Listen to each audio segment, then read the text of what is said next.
ce qui concerne la confidentialité, elle va souvent être adressée évidemment dans la convention entre actionnaires. C'est pas rare que les gens vont dire ben, ce qui reste ici, reste ici. On est tous d'accord sur le principe. Est-ce que ça arrive toujours comme ça dans la vraie vie? Non. On le sait tous que ça n'arrive pas tous comme ça dans la vraie vie. Et quand est-ce que ça n'arrive pas comme ça dans la vraie vie? C'est quand on n'est pas à l'aise de discuter d'un sujet, soit parce qu'on pense que les autres ne seront pas ouverts autour de la table, soit qu'on n'a pas les mots pour en parler, on ne se sent pas à l'aise, on sent que ça peut être un peu délicat, bien là, on va vouloir aller se challenger à l'extérieur, on va vouloir aller se préparer à l'extérieur. Et c'est là qu'on peut briser la confidentialité.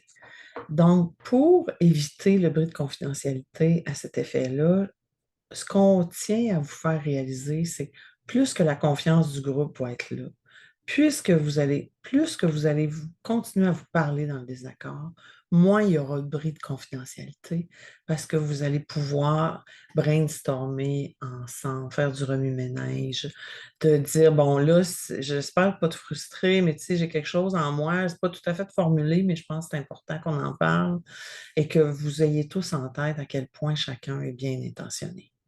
Donc, ça va vous permettre de parler de ça, de comment vous êtes à l'aise de parler entre vous, comment vous pouvez augmenter votre confiance entre vous, être plus à l'écoute, à vous donner la rétroaction, toujours dans l'amour, évidemment.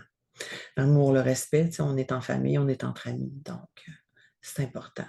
L'autre aspect aussi dans la confidentialité que je veux apporter dans ce thème-là, c'est soyez conscient qu'au prochain party entre amis ou en famille, quand la gang il va y en avoir deux peut-être en train de faire la vaisselle, deux gars ou deux filles, peu importe, mais hein, elle m'a pas parlé de ça, hein, elle m'a pas parlé de ça. On sait bien, moi je suis jamais au courant de rien, tout c'est tout le temps tout.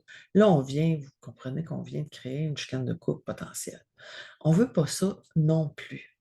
Donc, la confidentialité va nous amener autour de ces eaux-là, de clarifier tout ça pour vous permettre d'avoir encore plus envie d'échanger entre vous et de garder la confidentialité dans le groupe ou de vous permettre d'aller vous challenger ailleurs, mais que s'assurer que tout le monde soit d'accord avec vos confidents. Bonne entente?